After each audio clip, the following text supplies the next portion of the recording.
Bon, donc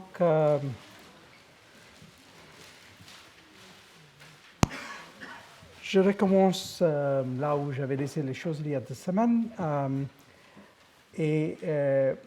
Donc, il y a 2 semaines, on avait entamé une discussion justement de l'Empire portugais à partir de Lisbonne, à partir donc de cette ville qui était tout d'abord, avant la conquête par le roi de Portugal, une ville musulmane, une ville portuaire, et puis qui est devenue progressivement le centre d'un empire à partir du XVe siècle. Et on a vu les transformations dans cette ville. Et puis, vers la fin du cours, on a aussi essayé de développer un effet de jeu de miroir, pour ainsi dire, en regardant également le centre de l'Empire en Asie, c'est-à-dire la ville de Goa, qui avait donc un certain nombre de ressemblances, bien sûr, par rapport à Lisbonne. C'était aussi une ville musulmane conquise par les chrétiens. On a également fait des transformations, parfois en remplaçant des lieux ou des centres par d'autres centres qui avaient plus ou moins le même genre de fonction.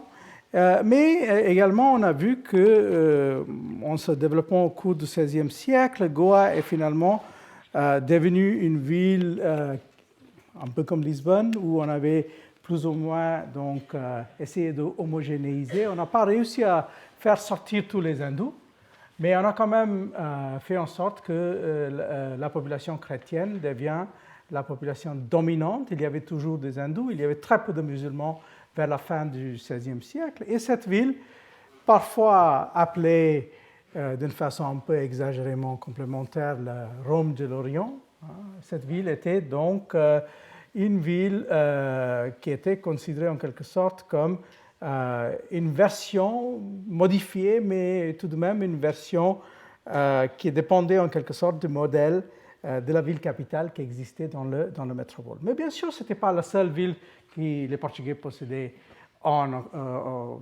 sur les rives de l'océan Indien. Ils avaient aussi d'autres villes, des villes qui dérivaient parfois de modèles très différents. Voilà une ville qui était donc entre le golfe Persique et la côte occidentale de l'Inde, c'est la ville de Diu. Aussi une ville importante avant la conquête faite par les Portugais. Et les Portugais ont donc pris cette ville des sultans de Gujarat, mais en fait, avant la conquête faite par les Portugais, c'était en partie un contrat et en partie une conquête. Cette ville avait été contrôlée par une série de personnes, dont des personnes qui sont un peu mystérieuses, on ne connaît pas vraiment leurs origines. Il y avait par exemple un seigneur de guerre qui s'appelait Malik Ayaz, qui était celui qui a dominé cette ville portuaire au début du XVIe siècle. Et puis il y avait bien sûr Khaja Safar al-Salmani, ce sujet ottoman qui est venu vivre dans ce port. Et parfois on se demandait si ce port n'avait pas de ressemblance comme conséquence à des villes de la Méditerranée. Il y a une version, à mon avis, un peu fantaisiste qui nous dit que cette ville était plus ou moins une version orientale de Dubrovnik, de Raguse. Mais je trouve ça, en fin de compte, peu probable parce qu'en réalité, ni Khaja Safar, qui a dominé cette ville dans les années 30, ni Malik Ayaz étaient à proprement dire des natifs de l'Adriatique. En fait, ils étaient, dans un cas, probablement venus de Otranto, et dans l'autre, dans le cas de Malik Ayaz, il était très probablement géorgien, mais en tout cas, il n'était pas forcément des alentours de Raguse. On a donc le choix de toute une série de ces villes fortifiées quand on regarde l'Empire portugais en océan Indien, c'est-à-dire des villes reprises et reconstruites, transformées, des villes comme des petites fortifications comme celle-ci, où on va plaquer une fortification portugaise sur une ville déjà existante. Ça, c'est une ville qui existait au Kerala, dans les alentours de Calicut, qui s'appelle Chalyam. où les Portugais avaient bâti une forteresse, mais qui n'a pas duré très très longtemps. Et bien sûr, il y a peut-être l'exemple le plus célèbre, qui est l'exemple donc de Malacca. Je n'ai pas de la chance aujourd'hui avec ça, mais en tout cas, vous voyez Malacca sur la péninsule malaise, et cette ville donc qui a joué un rôle très important, disons plus ou moins à partir de la fin du XIVe siècle, début du XVe siècle. C'était le centre d'un sultanat qui dominait la péninsule malaise, mais aussi une partie de Sumatra. Et puis, les Portugais l'ont pris en 1511. Ils l'ont gardé pendant 130 ans, jusqu'en 1641. Et pendant cette époque, ils ont donc, comme ils avaient l'habitude de faire, utilisé des éléments de la ville existante, mais aussi transformé la ville jusqu'à un certain point. Voici une version de cette ville de la plume de Gaspar Correia, ce chroniqueur qui était aussi quelqu'un qui savait très bien dessiner. Ça serait donc Malacca, selon lui, dans les premières décennies du XVIe siècle. Mais on sait que petit à petit, cette ville a été transformée pour des raisons différentes. Une partie des raisons ressemblait pas mal à des raisons pour la transformation de Goa, c'est-à-dire on a chassé les musulmans. Donc il y avait une communauté très importante de musulmans gujarati, mais aussi des musulmans javanais qui ont été obligés de quitter la ville. Puis la seule communauté importante qui est restée dans cette ville, parmi celles qui dominaient au moment de la conquête, c'était les Tamouls. Mais même eux, ils étaient progressivement marginalisés. Et donc, on voit petit à petit la transformation de cette ville qui devient une espèce de ville fortifiée, dominée par les Portugais, qui résident à l'intérieur donc de l'enceinte, mais qui ont aussi leur jardin, ce qu'on appelle en malais les dusun, autour. Et puis, il y a aussi progressivement la construction des églises, des paroisses, les freguesias, qui sont de plus en plus nombreuses. Et finalement, on sait que cette ville, qui était une ville florissante en 1511, était devenue une ville assez pauvre en 1641, au moment de la conquête hollandaise, parce que progressivement, en fait, la présence des Portugais a fait en sorte que la ville n'a pas pu retenir son importance économique, comme les autres ont voulu quitter la ville pour s'installer ailleurs, notamment, par exemple, dans la ville de Aceh, qui se trouve sur le point nord de Sumatra, par le nord, là-bas. Alors donc, ça c'est une espèce de développement possible qu'on peut faire en prenant donc d'un côté une ville comme Goa qui en quelque sorte est le miroir de métropole, puis d'autres villes qui ont beaucoup moins de succès, et on peut donc faire une espèce d'étude comparative des villes à l'intérieur de l'Empire. Mais aujourd'hui, mon intention, c'est de ne pas continuer sur cette histoire des Portugais. C'est peut-être un thème sur lequel je vais revenir plus tard, en pensant plus de la présence portugaise dans l'Atlantique. En fait, je veux passer à un exemple qui est tout à fait autre, mais je pense qu'il est un exemple qu'on ne peut pas éviter de traiter si on veut faire quelque chose de sérieux sur les plaques tournantes de l'époque moderne sur les grandes villes. Et bien sûr, il faut qu'on revienne vers les Ottomans. Alors donc, vous voyez qu'on avait déjà traité une ville qui en quelque sorte était une ville ottomane, qui est la Mecque, mais la Mecque était considérée comme relativement marginale dans le monde ottoman pour deux raisons. Parce que tout d'abord, c'était une ville arabe, et pas une ville qui était dans le monde turc, pour ainsi dire.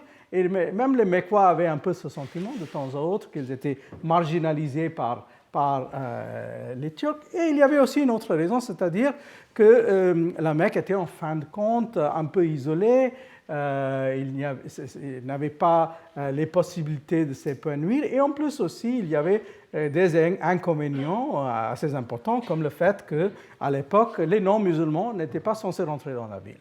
Donc vous voyez qu'il y avait des limites, et on ne peut pas vraiment décrire cette ville comme une ville cosmopolite étant donné ces circonstances. Donc, ça, c'est le cas de la Mecque, mais le cas vraiment important sur lequel il faut bien sûr revenir, c'est le cas de Constantinople ou devenu Istanbul, plus tard. Alors, vous voyez qu'avec Constantinople, on est déjà dans un cas assez curieux, assez dramatique, qui se ressemble un peu à quelques-unes des villes de langue portugaise. Si on fait la comparaison strictement d'un point de vue géographique, on peut comparer Constantinople à deux villes, à Malacca, précisément parce que Malacca avait le contrôle sur le détroit de Malacca. Et c'était à cause de ça que ça a toujours joué d'une certaine importance stratégique. Mais il y a aussi une autre ville qui a une certaine ressemblance, qui est la ville de Hormuz, conquis par les Portugais en 1515. Et ça, c'est parce que Hormuz contrôle en quelque sorte le passage dans le golfe Persique. C'est l'île de Jarun, qu'on appelle aussi Hormuz, ou on appelle le royaume parfois Hormuz et l'île Jarun. Et le cas de Constantinople, en quelque sorte, c'est encore plus dramatique d'un point de vue strictement géographique. Rappelons qu'il y a même deux contraintes très fortes par rapport à Constantinople. Il y a bien sûr le Bosphore, c'est-à-dire le passage entre la mer de Marmara et la mer Noire, mais il y a aussi, bien sûr, pour rentrer en arrivant de la Méditerranée, il y a aussi cette autre contrainte assez forte qui sont les Dardanelles. Il y a donc les Hellespont qui fait qu'accéder même dans les deux sens, c'est une espèce d'exploit. Et donc, de ce point de vue-là, cette location fait de Constantinople déjà quelque chose d'assez intéressant, d'assez dramatique. Et donc, quand on revient vers l'époque des Byzantins, bon, c'est très important de se rappeler de ça, même si ce n'est pas un aspect que je vais beaucoup développé aujourd'hui, il faut se rappeler qu'il y avait toujours cet aspect stratégique d'une présence comme une espèce de point de passage qui fait que cette ville est une ville assez spécifique, assez dramatique. C'est pour cela d'ailleurs que même au XVIIe siècle, cette ville sera célébrée, par exemple, par des poètes indiens qui vont dire, bien sûr, on a des grandes villes en Inde, mais il n'y a rien que se compare à Constantinople, à Constantinie, comme on l'appelait à l'époque, parce que le mot Istanbul n'était pas tout à fait courant, par exemple, en Inde. Alors, c'est quoi donc cette ville? Rappelons-nous rapidement de ces aspects de la ville. Donc, une ville assez curieuse. Il y a donc le Bosphore qui part dans ce sens-là. Il y a la ville qui reste en quelque sorte la ville stable pendant des siècles. Et puis, il y a cet aspect assez curieux, assez spécifique, vous voyez, de la Corne d'Or qui sépare la ville proprement dite de l'autre côté. L'autre côté qui s'appelle, qui a des noms différents. Souvent, ça s'appelle globalement Galata. Aujourd'hui, il y a une partie de ça qui s'appelle Beyoğlu, mais Beyoğlu, en fait, ça reprend exactement la même région qui était autrefois ce qu'on appelait, et on va revenir sur ça, Pera.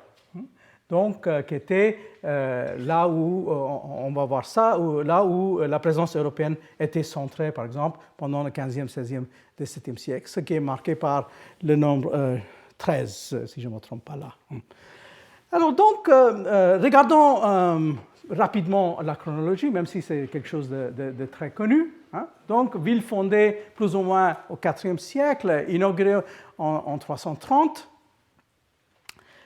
qui va continuer à s'épanouir pendant quelques siècles. En 537, ce monument qui reste quand même, qui marque un peu l'image de cette ville, qui est la Sainte-Sophie, est achevé en 537. Et déjà, depuis presque les débuts de l'islam, Constantinople fait l'objet des attaques par les Arabes qui trouvent que c'est une ville qui serait très intéressante à prendre et faire le leur. Il y a donc une série d'attaques arabes, par exemple celle de 673-77. Ce sont des épisodes sur lesquels parfois on a très peu de vraies sources, mais néanmoins, ce sont des moments qui sont mentionnés. À part les Arabes, bien sûr, il y a aussi des attaques venant des Bulgares, il y a des attaques venant aussi parfois des Russes. Donc, c'est une ville qui a su, presque depuis sa naissance, résister à une série d'attaques, une série de sièges. Mais c'est aussi une ville qui très vite devient une ville importante pour le commerce de court terme, mais aussi pour le commerce de long terme. Donc, vous voyez, déjà à la fin de XIe siècle, les Vénitiens vont obtenir des privilèges commerciaux pour s'installer dans cette ville, mais aussi les Génois, progressivement, deviennent des partenaires importants des Byzantins. Puis, il y a ce moment très connu, ce moment dramatique qui est la prise de Constantinople, sur lequel il y a toujours un peu de controverse. Encore aujourd'hui, la papauté est obligée de s'excuser auprès de l'Église orientale pour cet épisode des croisés qui se sont très mal comportés et qui ont donc pris Constantinople en 204 dans le cadre des croisades.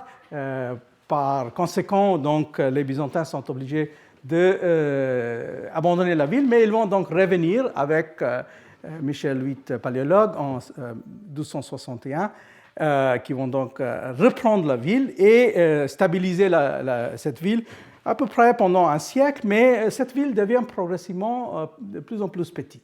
Et donc, finalement, quand c'est pris par les Ottomans en 1453, on va voir que c'est une ville qui est assez réduite par rapport à ses heures de gloire.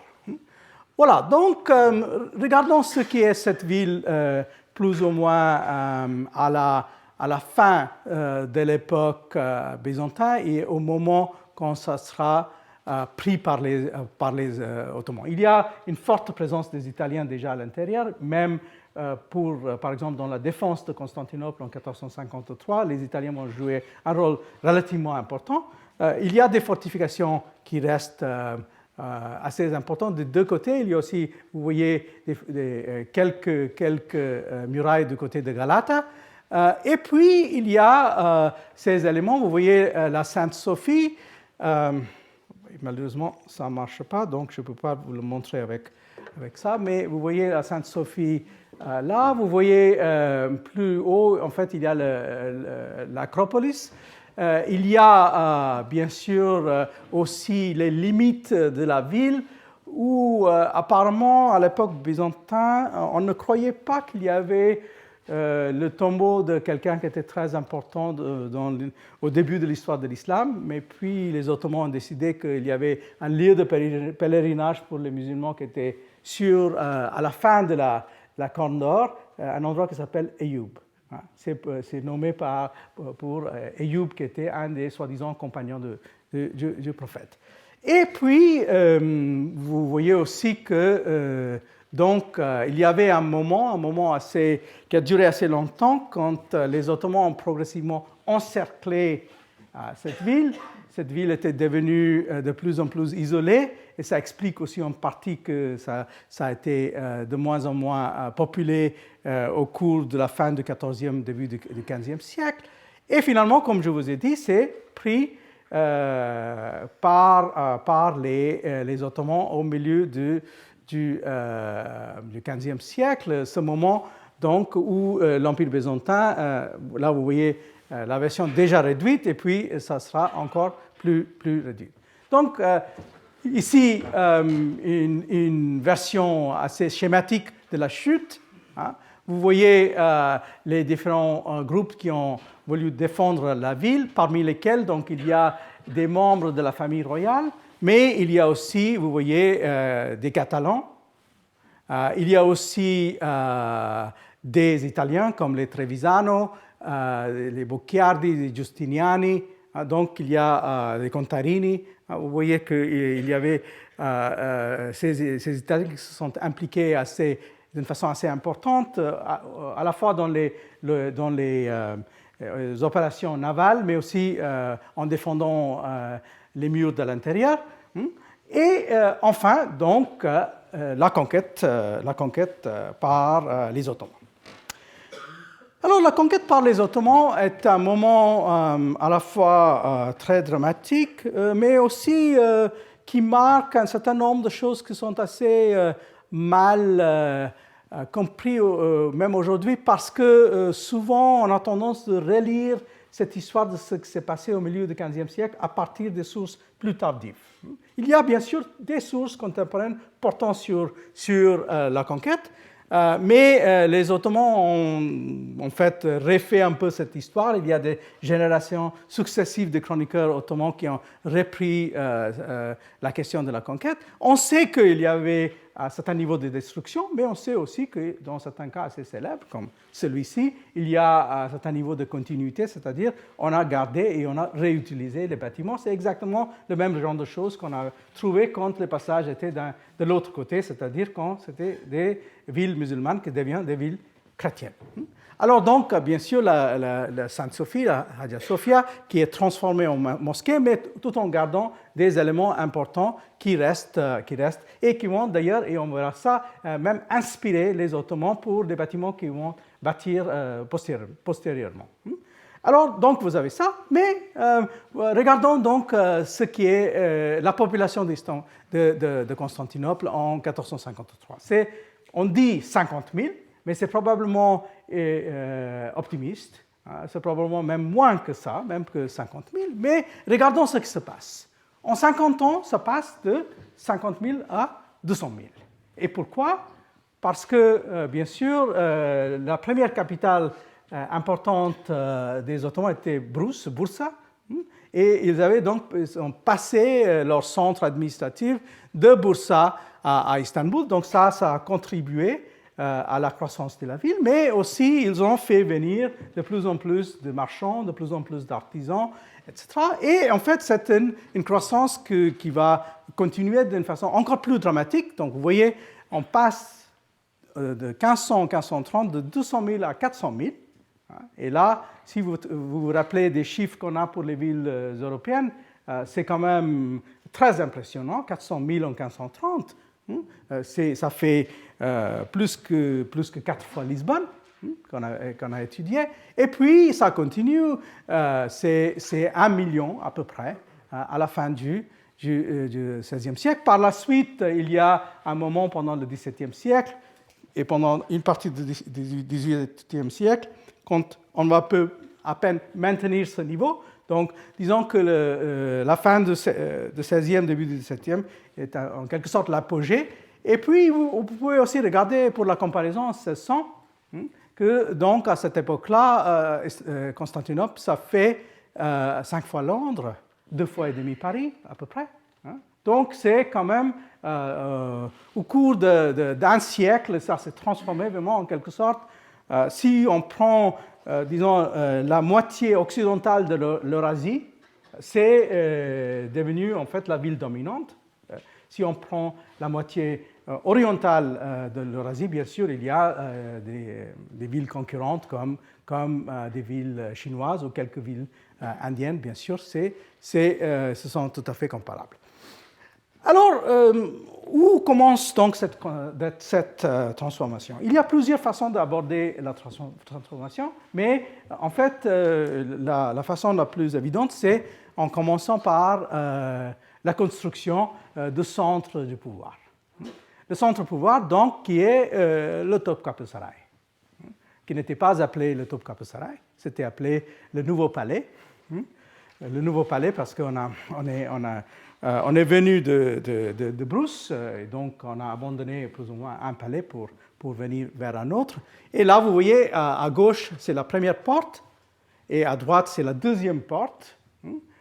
Et à partir de la deuxième porte, on rentre vraiment à l'intérieur de la structure. Et là, vous voyez plus ou moins comment ça se présente, la structure qui a été achevée plus ou moins avec quelques détails improvisés après, à la fin du XVIe siècle, mais en fait en grande partie dans la deuxième moitié du XVe. Donc, c'est le demi-siècle après la conquête quand on va effectivement construire ce complexe, et ce complexe qui est assez curieux et, je dirais, assez original par rapport à presque toutes les autres grandes villes musulmanes de l'époque. Donc, ça, c'est une espèce de modèle où vous voyez comment le Topkapi est construit. C'est construit sur une série de cours. Et en passant, donc ça, on est déjà à la deuxième porte, vous voyez, ce n'est pas la première porte. Et donc, en passant de l'extérieur vers l'intérieur, ça devient de plus en plus inaccessible, de plus en plus difficile à passer. Et finalement, ça va avoir un effet très important, mais pas tout de suite. Pas tout de suite. Et là encore, il faut se garder d'un certain type d'anachronisme qu'on pratique parfois en prétendant que certains des aspects de la vie de ce palais et le rapport entre le palais et la ville, qu'on voyait en fait à la fin du XVIIe siècle, parfois on fait comme si c'était déjà comme ça au XVe ou au XVIe siècle, et je vais revenir sur cette question parce que c'est manifestement pas le cas. Alors donc ce palais qui est assez hybride dans ses éléments, qui puise en partie dans des constructions qui viennent d'ailleurs en Anatolie, qui puise en partie des exemples ailleurs dans le Moyen-Orient, bien sûr, mais on peut aussi penser qu'il y a un peu d'influence balkanique. Mais disons que l'influence européenne, comme on verra dans d'autres structures ottomanes, c'est probablement moins présent à ce moment du XVe siècle. Mais c'est sûr et certain qu'on a aussi utilisé des éléments venant des Byzantins. Rappelons-nous que après la chute de Constantinople, Mohammed le Conquérant a pris dans son entourage quelques princes byzantins. Il a pris au moins 2 neveux, si je ne me trompe pas, de derniers empereurs. Ils ont été convertis et ils sont devenus donc des hauts fonctionnaires ottomans, parmi lesquels un est plus ou moins devenu un vizir très important. Donc, en fait, on a voulu préserver justement cette continuité entre l'élite byzantine et l'élite ottomane. Alors, donc, il faut se garder de prendre ce genre d'image, qui est vraiment la cour ottomane au XVIIIe siècle. Et là, vous voyez où on est dans un cadre hautement ritualisé, où en quelque sorte, l'empereur ottoman se cache vraiment dans l'extrême intérieur du palais. Il est fait en sorte que c'est très très difficile d'accéder à lui, et parler avec lui, c'est encore plus difficile. Et donc, il faut se garder de l'idée que cette image, qui est une image tout à fait crédible pour le XVIIIe siècle, c'est la façon dont la ville ou le palais fonctionne le palais fonctionne par rapport à la ville, par exemple, à la fin du XVe ou au début du XVIe siècle. Et en fait, cette évolution est très, très bien expliquée dans un article que, globalement, pas seulement par moi, mais en général, est considéré comme un article grand classique sur le sujet, qui est de l'historienne turque Gülru Necipoglu, qui fait une comparaison entre les 3 palais et les 3 styles de fonctionnement des Ottomans, des Safavides et des Moghols, où elle explique qu'en réalité, il y a un changement pas très rapide, mais finalement assez dramatique dans la manière de la construction, comme elle dit, du regard, mais ici le regard, c'est aussi le rituel et le fonctionnement des Ottomans, disons, entre le moment de la construction de Topkapi, qui est pour l'essentiel, le premier moment de la construction, c'est entre 1459 et 1479, donc 3 décennies plus ou moins après la conquête. Et donc, elle essaie de nous démontrer comment, en réalité, au début, disons, au XVe siècle, début XVIe siècle, à l'époque de Mehmed le Conquérant, à l'époque de Selim, en fait, la cour ottomane était structurée d'une façon assez informelle. Les rituels étaient plutôt limités, et il y avait un aspect qui était très important, c'est-à-dire que le sultan bougeait sans cesse. Le sultan était vraiment quelqu'un qui était très actif militairement. Mehmed, bien sûr, a lui-même participé dans la conquête de la ville, et Selim a participé dans la conquête, par exemple, de l'Égypte et de la Syrie, etc. Et d'ailleurs, pendant tout le XVIe siècle, le sultan est toujours en mouvement. Et le mouvement du sultan, en fait, ça fait partie du rythme de la ville. Mais progressivement, ça va changer. Alors là, par exemple, on est toujours au XVIe siècle. Ça, c'est la chronique illustrée de Sayyid Lokman de la deuxième moitié du XVIe, où il nous montre encore une fois, là c'est le moment quand le sultan de la fin du XVIe siècle, il organise un peu sa cour, mais par la suite, il va partir organiser des campagnes. Dans ce cas particulier, c'est en Hongrie. Donc, il part en Hongrie vers la fin du XVIe siècle. Et en fait, si on regarde cette chronique, sans cesse, il y a des va-et-vient du sultan. Et souvent, le sultan n'est même pas présenté dans son palais, il est présenté ailleurs, par exemple, dans les alentours ou dans les banlieues d'Istanbul. Par exemple, il y a un moment, ou même plusieurs moments, quand il est dans un endroit qui s'appelle Daoud Pacha. Et ce sultan, donc, est quelqu'un qui est très souvent aussi vu par ses sujets ailleurs que dans le palais. Donc, le sultan Suleiman, par exemple, il a été physiquement vu par beaucoup de gens sur les routes des campagnes, à la fois vers l'Orient, parce qu'il est parti en campagne en Irak, même quelques fois, et puis surtout quand il faisait ses campagnes en Transylvanie, en Hongrie, et etc. Alors, donc ça, c'est le premier moment, mais puis, progressivement, les choses vont changer. Donc, je vais revenir sur ces changements, mais remarquons qu'on est en train donc de construire et solidifier le Topkapı, et qui est un palais assez curieux parce que ça surplombe la ville. Et nulle part ailleurs, par exemple, dans le monde iranien, la ville capitale, si vous regardez Isfahan, par exemple, et ça c'est exactement ce que nous dit, par exemple, Mme Necipoglu dans son article, le rapport physique entre le palais et la ville, c'est tout à fait autre.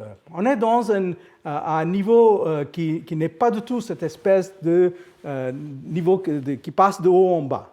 La même chose pour les grandes villes mogholes, si on regarde Agra, puis si on regarde Shah Jahanabad, Delhi, il n'y a pas du tout ce genre de rapport. Et d'ailleurs, il faut remarquer que si on va vers l'époque byzantine, les Byzantins non plus n'avaient pas ce genre de rapport. Le palais byzantin n'était pas là où se trouve le Topkapı. En fait, c'était plus vers le sud. C'est plus vers, aujourd'hui, on trouve en fait la zone de Sultan Ahmed, la mosquée bleue. C'est là, plus ou moins, où il y avait le complexe royal des Byzantins. Vous voyez, c'est ici, c'est donc de ce côté-ci de la Sainte-Sophie, tandis que là, les Ottomans ont choisi de dominer la ville d'une toute autre façon. Alors, donc, revenons à cette idée de l'évolution. Alors, l'argument, et je trouve ça tout à fait convaincant, l'argument de Mme Necipoglu, c'est qu'il y a une évolution lente qui va faire qu'au cours du XVIe siècle, il y a toujours un niveau d'ouverture, mais puis progressivement, quand on rentre dans le XVIIe siècle, on a un changement dans lequel le sultan se retire. Le sultan se montre presque jamais. On est obligé d'aller à la recherche du sultan si on a envie de le voir. Et en fait, le jeu, c'est en fait de faire en sorte que la plupart des gens n'ont pas la possibilité de le voir. Donc, il devient une espèce de trésor caché en quelque sorte. Tandis qu'autrefois, il était celui qui se promenait un peu partout. Alors, pour comprendre ça, en fait, il faut aussi suivre l'évolution de cette ville. Et on a la chance que au cours du XVIe siècle, il y avait une série à la fois de chroniqueurs assez connus qui ont décrit l'évolution de cette ville, mais je vais m'arrêter un moment sur un personnage assez extraordinaire, qui maintenant est devenu l'objet d'un certain niveau d'attention. qui nous aide à comprendre ce qui se passe et comment cette évolution se fait entre ville et palais. Et ça, c'est Matrakçı Nasır. Alors, Matrakçı Nasır, c'est quelqu'un c'est un espèce de type de personnage assez caractéristique du XVIe siècle. Il est normalement considéré comme un des 3 ou 4 grands intellectuels de la ville au XVIe siècle. Celui qui est plus connu que lui vient d'un autre milieu entièrement, c'est Piri Reis. Piri Reis, qui était l'amiral ottoman, mais Piri Reis était donc plus ou moins lié avec Galata, et il était lié avec les milieux des marins. Mais c'était un homme libre. C'était quelqu'un qui venait d'une famille probablement qui avait quelques personnes d'une importance religieuse. Mais Matrakçı Nasır, c'est tout à fait autre chose. C'est quelqu'un qui appartient à ce qu'on appelle le système de Devshirme. Ça veut dire quoi? Donc, ça veut dire qu'il appartient à ces jeunes hommes chrétiens qui, chaque année, étaient livrés au palais. Tout cela, ça posait problème du point de vue juridique, parce que techniquement, même si on est chrétien ou juif, si on est sujet d'un roi musulman, si on est dhimmi, on est protégé. Mais les Ottomans avaient fait une exception à ces règles en disant que dans certaines provinces où il y avait des chrétiens, des villages étaient obligés de livrer quelques jeunes hommes chaque année, et ces gens-là étaient pris dans le palais en tant qu'esclaves, en tant que kol, comme on l'appelait. Et puis, ils étaient formés en lettres. Et bien sûr, ils étaient convertis, donc ils devenaient musulmans. Ils étaient formés en lettres, ils étaient formés en armes, ils savaient aussi manipuler l'épée et la plume. Et Matrakçı Nasır, c'est en fait un très bon exemple de ça. C'est un Bosniaque d'origine chrétienne, mais qui rentre dans ce qu'on appelle l'Enderun, l'intérieur du palais. Il est formé là, et il est quelqu'un, manifestement, qui avait beaucoup de talent. C'était quelqu'un qui pouvait écrire des chroniques, c'est quelqu'un qui s'intéressait à la construction militaire, c'est quelqu'un qui s'intéressait aux jeux. En fait, ce nom, c'est un nom assez curieux parce que Matrakçı, en fait, c'est le même mot que le mot en français matraque. C'est parce qu'en fait, il avait inventé un jeu qui se faisait avec des espèces de marteaux. C'était une version, si j'ose dire, turque de cricket du XVIe siècle. Mais à part ça, il était aussi quelqu'un qui était un très très bon dessinateur, qui souvent faisait des dessins en suivant les campagnes des Ottomans. Alors ça, si je ne me trompe pas, c'est par rapport à la présence des flottes ottomanes dans la Méditerranée occidentale. Il y a 2 ou 3 de ces images. Celle-là, il se peut que ça serait la flotte ottomane près de Toulon. Ça, c'est donc à l'époque de Khaireddin Barbarossa. Mais c'est aussi quelqu'un qui est devenu spécialiste des villes. Donc, qui faisait des dessins extrêmement détaillés des villes. Et voilà l'image qu'aujourd'hui est la plus associée avec lui. Ça, c'est donc sa version d'Istanbul. Vous voulez, ça veut dire, en effet, ça c'est Istanbul et ça c'est l'autre côté. Donc, c'est la corne d'or entre les deux. Alors, on ne le voit pas très bien ici, mais en fait, on peut magnifier cette image. Et en faisant ça, on voit vraiment des détails de chaque quartier. De chaque quartier, de toutes les grandes mosquées, de tous les grands madrasas. Donc, en fait, ce n'est pas fait selon, disons, les schémas de la cartographie occidentale, mais c'est vraiment une carte qui a envie, en quelque sorte, d'être très, très précis, très, très réaliste. Et maintenant, petit à petit, les spécialistes de l'architecture et de l'organisation de la ville dans le monde ottoman ont commencé vraiment à apprécier l'importance de cette carte. Vous voyez ici le Topkapı Saray, c'est là. Mais à l'intérieur, donc, on peut commencer à voir vraiment chaque monument qui a été construit. Là, on est dans la deuxième moitié du XVIe siècle. Donc, on est, donc, comme il est mort en 1564, c'est probablement vers les années 50 ou au début des années 60 que cette carte a été achevée. Il a d'ailleurs aussi fait d'autres cartes beaucoup plus jolies. Ça, c'est lié avec un atlas qu'il a fait en suivant les campagnes orientales de Suleiman vers l'Irak. Donc, ça, c'est aussi quelque chose. Ça, c'est la ville de Sultaniej, si je ne me trompe pas. Alors, qu'est-ce qu'on voit donc en regardant ces cartes? Manifestement, les versions qu'il a des villes de la Méditerranée sont beaucoup plus jolies et beaucoup moins soucieux d'être précis. Ça, c'est peut-être Nice, je ne suis pas absolument sûr.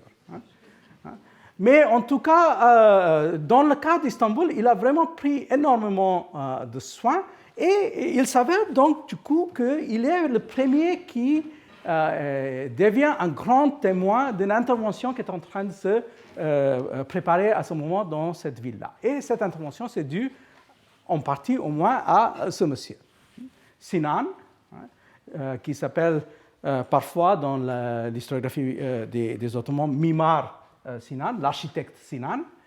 Sinan qui donc on n'est pas absolument sûr, mais il a vécu à peu près 100 ans. Des années 1480 jusque dans les années 1580, et qui est donc le plus grand architecte de son époque. Sur Sinan, il y a quelques mystères. On sait que comme Matrakçı, il était d'origine chrétienne. Probablement arménienne, mais il y a aussi une petite possibilité qu'il soit grec. Mais de toute façon, il était chrétien, devenu musulman. Et puis, progressivement, il est devenu celui qui a été chargé des projets les plus importants à Istanbul, mais aussi dans d'autres villes, comme Edirne par exemple, mais on peut compter ces constructions. Et si on commence vraiment à faire la liste de ces constructions, il y a littéralement des centaines et des centaines de monuments qu'il a construit lui-même ou qu'il a été chargé de faire construire par ses disciples et par d'autres. Là encore, on a la chance d'avoir donc un livre de la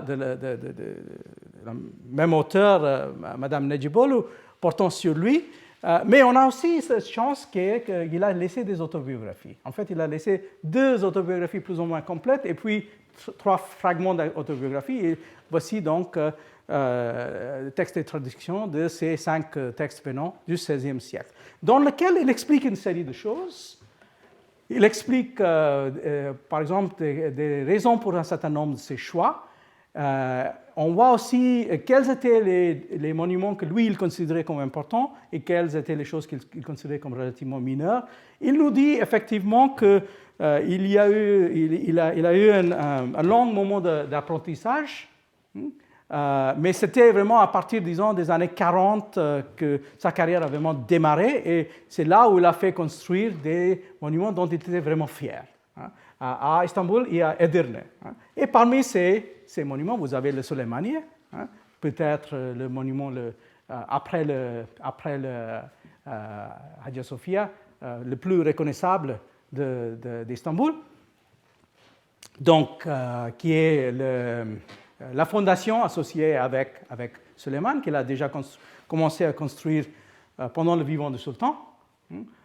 Mais il a aussi construit vraiment énormément de choses. Chacun a ses préférences. Moi, j'ai toujours aimé ce petit mosquée-là, qui est le Kiliç Ali Pasha Jami, qui est près du Bosphore.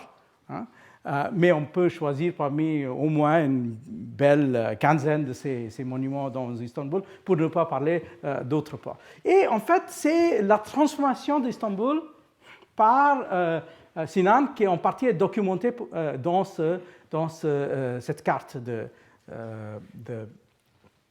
Matrakçı Nasr.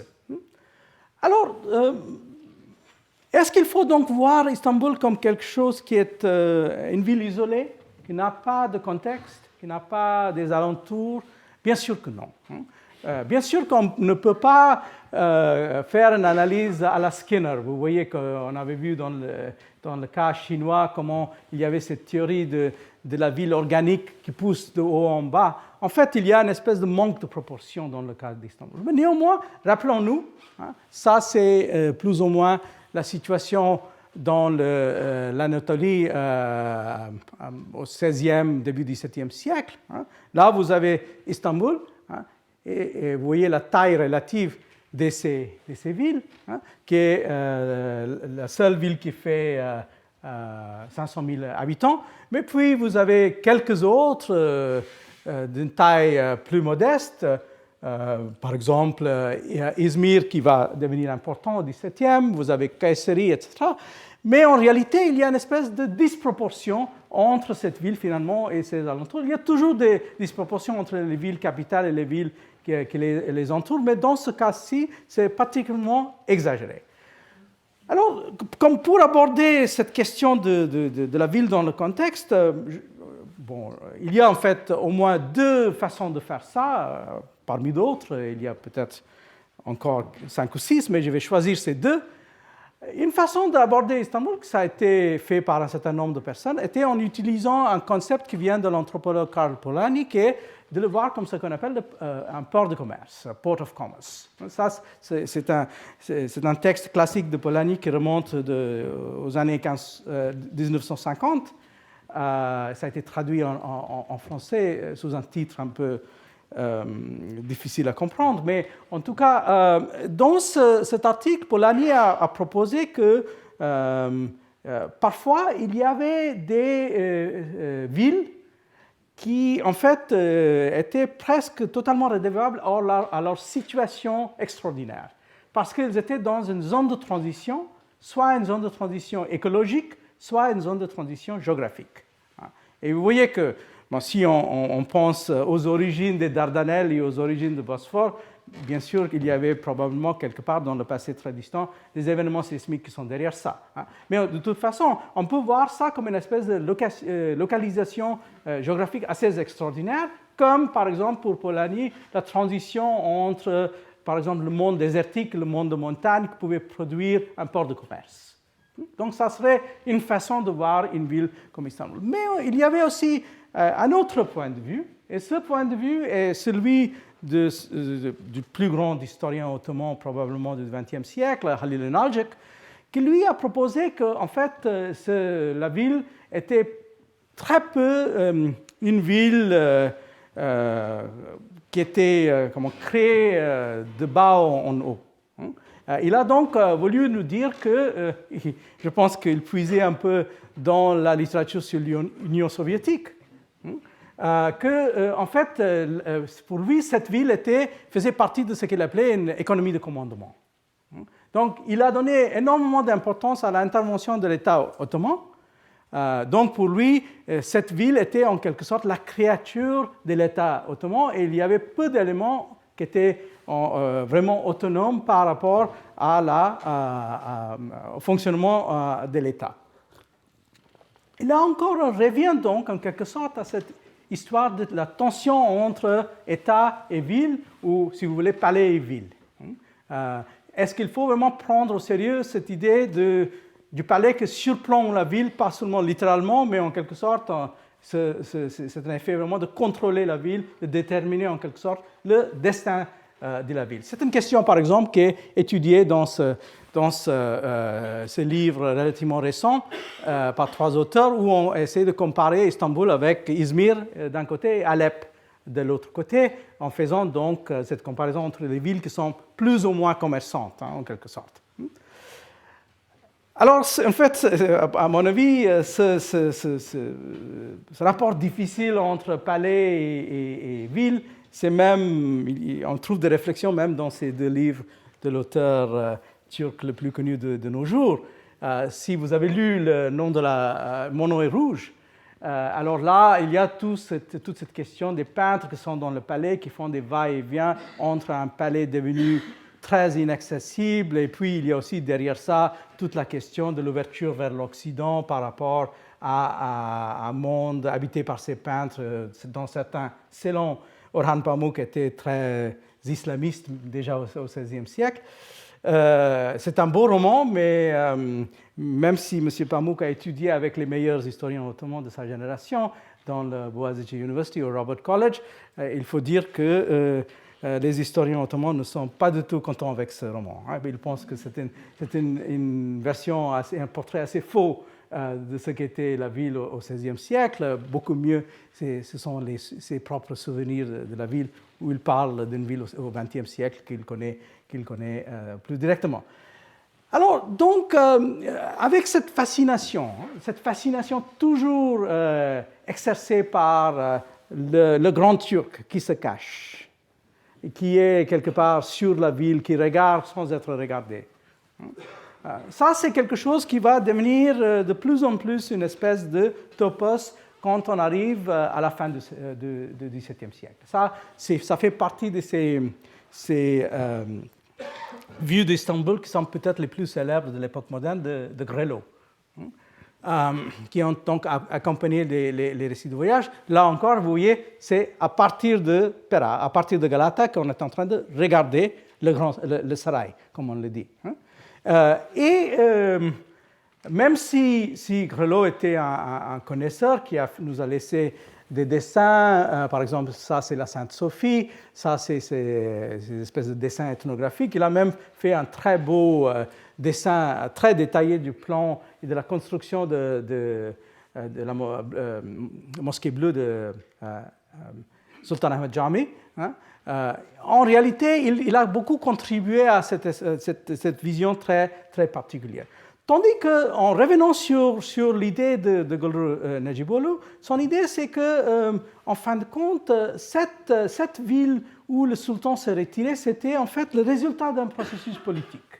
Et c'était quoi? C'était que, donc, tout au long de la deuxième moitié du XVe siècle, tout au long du XVIe siècle, le sultan était parfois dans le palais, mais souvent il était en dehors du palais. Il était souvent parti en campagne. Puis, il y a eu un moment très important, au début du XVIIe siècle, quand il y a eu des assassinats. Quand on a assassiné des sultans. Puis, à partir de ce moment-là, il y a une espèce de changement dans les rapports de force. Le sultan devient de plus en plus faible. Celui qui prend le pouvoir, ce sont des familles de vizirs. Et, en effet, les familles de vizirs, une fois qu'ils ont pris le pouvoir, ils ont décidé de garder les sultans à l'intérieur du palais comme des sultans, en quelque sorte, privés de pouvoir, mais devenus de plus en plus mystérieux. En quelque sorte, ils ont joué sur une idée qui était une idée d'un maître spirituel. Et vous voyez que Istanbul était aussi une ville qui était remplie de loges soufis. Et alors, dans le cadre des maîtres spirituels, il y a toujours cette possibilité du maître spirituel qui est d'autant plus impressionnant qu'il ne parle pas. Donc, comme il ne parle pas, il faut des gens entre lui et les disciples pour interpréter ces silences. Et donc, on peut à ce moment-là créer de plus en plus de couches à l'intérieur du palais. Et là, donc, c'est là où finalement cette structure qu'on a des cours suivis par des cours, le sultan qui se cache tout à fait au fond, revient. C'est là où on a finalement ce sultan qui apparaît vraiment très, très rarement et dans des cérémonies où personne, par exemple, est censé parler avec lui.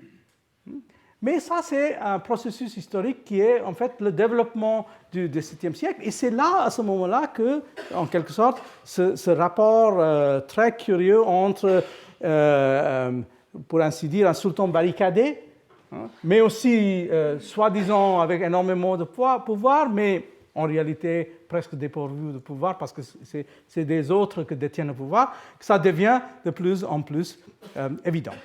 Et c'est pendant ce XVIIe siècle, d'ailleurs, qu'on a la chance d'avoir une série de témoignages, parce que le XVIIe siècle, pour l'histoire intellectuelle ottomane, c'est quand même le grand siècle, probablement plus que le XVIe.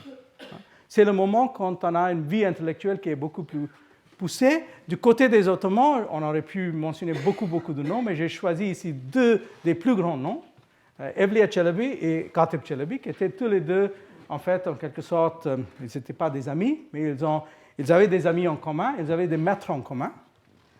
Evlia était quelqu'un qui venait des origines relativement humbles. Il venait d'un contexte d'artisan, mais il est devenu le plus grand voyageur et qui a écrit le plus grand texte en termes de récits de voyage de l'Empire ottoman.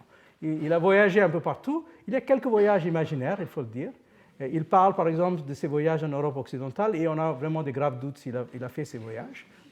Mais à l'intérieur du monde des Ottomans et leurs voisins, il a certainement beaucoup voyagé. Et il a laissé donc cet énorme texte qui s'appelle Seyahat-Name.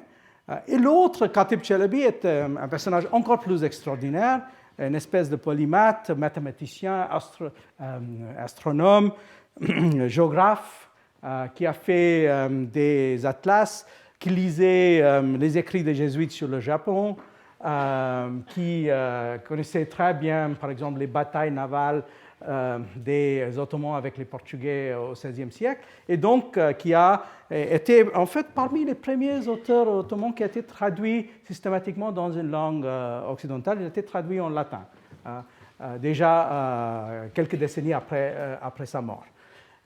Donc ces deux, mais on peut multiplier, mais c'est aussi donc à cause de cette vivacité de la ville, cette vivacité intellectuelle de la ville, que ça devient une espèce de pôle d'attraction pour les Occidentaux. Alors, bien sûr, je n'ai pas besoin ici de dire beaucoup de choses sur Galland. Galland, en fait, si on regarde le cas de Galland, en fait, nous a laissé un journal des 2 ans qu'il a passé à Istanbul en 1672-1673. C'est un journal qui est très, très intéressant parce qu'il parle de son quotidien, comment il a appris le turc, comment il a appris l'arabe, avec qui, en parlant avec qui. Et là, vous pouvez vraiment voir la formation de celui qui est devenu, à tort et à raison, le traducteur le plus célèbre de sa génération. Mais en fait, les 2 autres sont encore plus importants.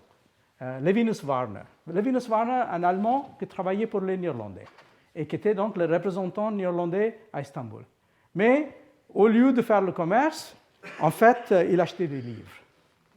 Donc, il était devenu un grand collectionneur et il nous a laissé une très belle collection, une collection qui reste parmi les plus importantes du XVIIe siècle pour le monde ottoman.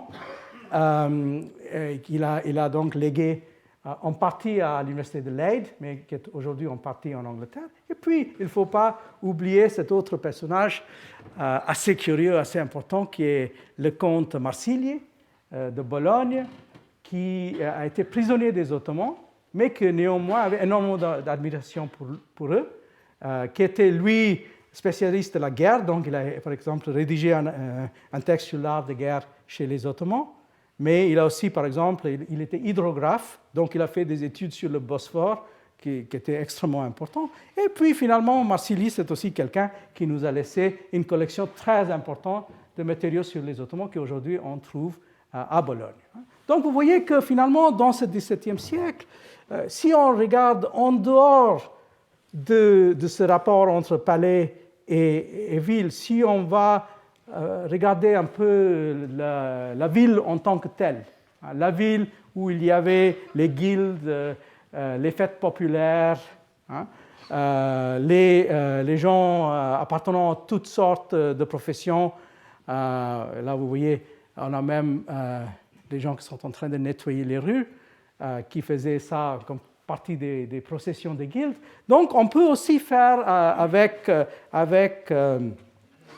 Istanbul, donc cette autre histoire qui vient de haut en bas, qui ne va pas finalement peut-être résoudre le problème de savoir qui avait raison, si c'était cette vision de l'économie de commandement d'Inalcik ou autre chose, mais en tout cas, c'est une ville qui a suffisamment de richesse qu'on n'a pas besoin toujours d'avoir le point de vue à partir du palais qui surplombe la ville. On a aussi la possibilité de reconstruire une histoire donc, sociale de la ville en tant que telle. Alors donc, je vous laisse avec cette idée et on va continuer la semaine prochaine. Merci.